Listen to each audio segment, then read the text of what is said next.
When I say, who's the master? You say, no.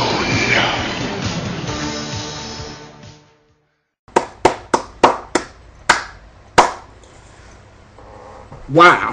So, I just got finished watching the premiere of Avengers Assemble. It just got finished premiering, and I'm bringing you guys my thoughts on it as we speak. And I gotta say, wow. This show has exceeded my expectations. I gotta do it again. So, I'm surprised. Like, I enjoyed Earth's Mightiest Heroes. I did. And there are only a few gripes I had with Earth's Mightiest Heroes, but overall I thought it was a very good show. And I thought to myself that there's no way that Avengers Assembled would do better. And I was pleasantly surprised. This show is so much better than Earth's Mightiest Heroes for a number of reasons. Number one, I'm going to talk about animation. The animation in Avengers Assemble is leaps and bounds better than Earth's Mightiest Hero. And again, it's going to sound weird when I say this, but it's almost like it had Earth's Mightiest Heroes almost had more of a cartoony look to it. And again, this is a cartoon, so it's supposed to have a cartoonish look, but you kind of get what I'm saying. Like, I feel like Earth's Mightiest Heroes kind of leaned a little bit closer to like a Looney Tunes almost, but I felt like with Avengers Assemble, the animation style was very modern. It was very polished. It was very movie-like. Like, I felt like, and again, this is more based off of the movie universe, as seen by the end of the episode 2, where you actually had the Stark Tower, that's now the Avengers Tower, that was from the movie.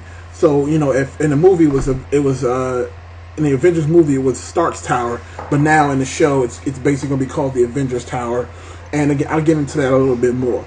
So the first episode actually before I get to that, let me backtrack a little bit.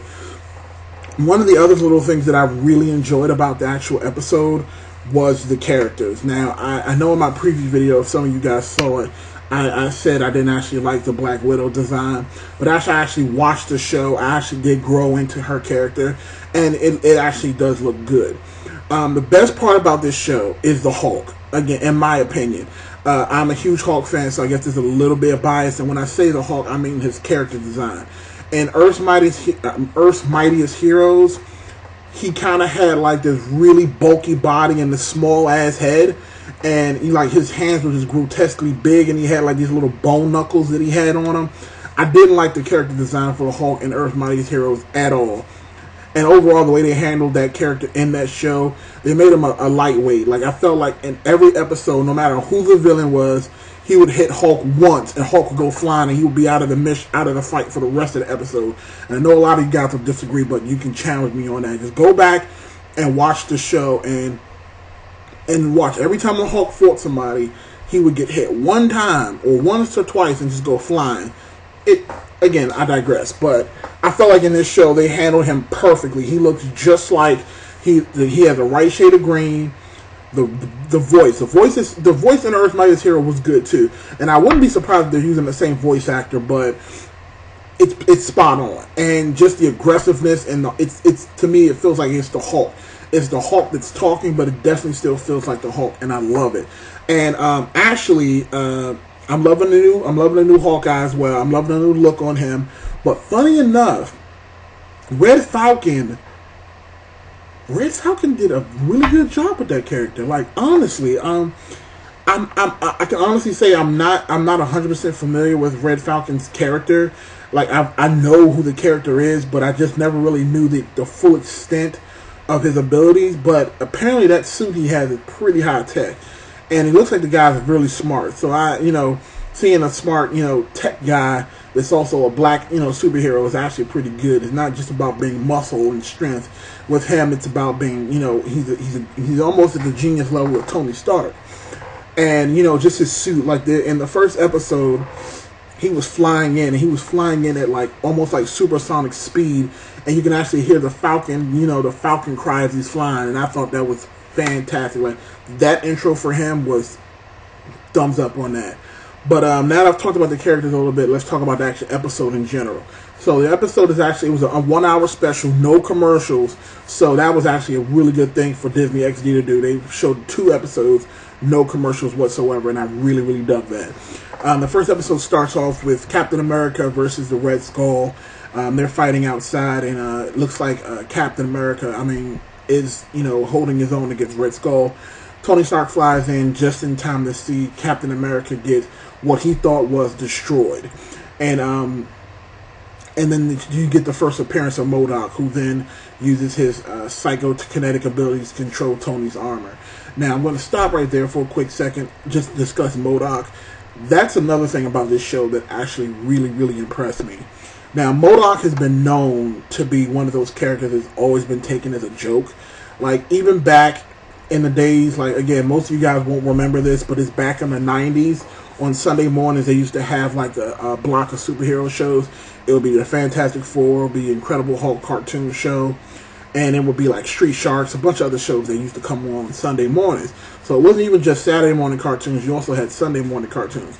And in the original Incredible Hulk TV show, MODOK was one. No, actually, was it MODOK? You know what? Maybe it was the leader. I'm sorry, I'm getting my shit mixed up. It was Iron Man. MODOK was in the Iron Man TV show in the 90s, and that character was treated like a joke. Like, he was the same big head, everything. He was smart, but he didn't really, like, he kind of was that joke character that every episode he'd get knocked away, and, he would lose every single time. Kind of like Team Rocket from Pokemon. But in this show, it seems like MODOK is actually a really dangerous character. His tech is strong. He's actually acting like a really good villain. He's not just doing stupid stuff and getting swatted away. Yes, what he lacks in physical ability, he excels at in his mental capacity. And you actually felt like MODOK was a huge threat, and I really enjoyed that, especially with him teaming up with Red Skull. Again, definite thumbs up. So essentially, Red Skull tries to do a body swap with Captain America. The Avengers come in, they stop them, they save the day, and they get away. Now, one interesting thing that does happen is Red Skull's body is starting to deteriorate. He didn't get the full superhero serum that Captain America has, so his body is starting to deteriorate and he's starting to die. So what ends up happening is that Iron Man's armor gets ripped off of him and put onto the Red Skull. So now the Red Skull has Tony Stark's armor. Not as strong, but, just as dangerous, akin to what, Red Skull's already super soldier. And on top of that, now he has Tony Stark's armor. So that's actually a pretty good, villain they've created. The second episode actually takes place after the first one, obviously. The Avengers get back to the mansion. They're able to save Tony Stark. They get the reactor on him, and he puts on his Mark 50 suit. And his Mark 50 armor is actually supposed to be 10 times stronger than the old one. Has more, but it funny enough, it actually looks exactly the same. I wish they would have. That's the one gripe I probably have, is I wish they would have actually given him a new armor, kind of akin to the Extremis suit that he's supposed to have. Since they're following partially the movies, it would have been nice to see him in a different kind of suit. But it's just a small gripe, nothing really big. He immediately breaks up the Avengers, and before they leave, there's another, and this is probably my favorite part of the entire episode. Hulk and Thor go into their version of the war room, like from the X-Men, and they start having a battle, and they're fighting each other in the little war room. And looks like MODOK being a great villain for this TV show, he sends these micro technoviruses to go inside of the respiratory system and affect the brain and turn the Avengers against each other.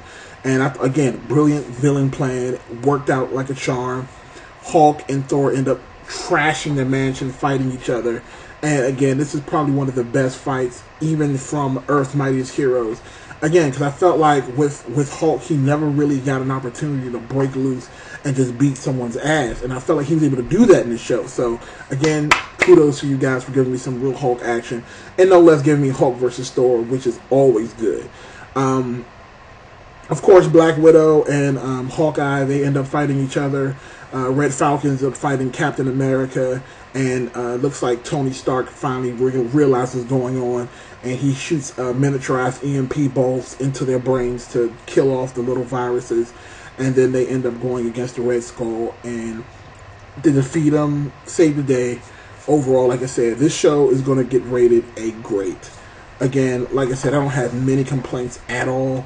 I really enjoyed the show. I'm looking forward to watching this every weekend, and it is worlds and worlds and worlds and worlds and worlds better than Ultimate Spider-Man. I'm putting it out there. Way better than Ultimate Spider-Man. Oh, and by the way, there was a J.J. Jameson cameo in the episode as well, so I actually kind of dug that. You know, he was, you know, going around New York City at the Avengers mansion looking at things. So you never know, there might be a Spider-Man team up eventually. And towards the end of the episode, Red Skull actually assembles his own team of evil Avengers. I don't know if they're going to go to Dark Avengers storyline, because it looks like the characters that he was looking at had nothing to do with the actual Dark Avengers storyline, because that would also include Wolverine. Well, Wolverine's son, Daken, but we don't. Again, I'm trailing off a little bit. But it looks like from and again, this is the part I want you guys to tell me about. The characters that they showed when the Red Skull was actually looking around for his own set of Avengers. I recognized Dr. Doom, and it looks like I recognized which would have been either Loki, or it would have been that evil elf that's going to be from the new Thor movie. But there was another guy that had on some sort of like armor. It almost looked like Silver Samurai, but I know it's not Silver Samurai. But I just want to kind of figure out who was the other members of that team that he was looking at the bottom. Just let me know in the comments section below. Definitely thumbs up the video and subscribe. This is Sean the King, the one and only, and you guys have an awesome day.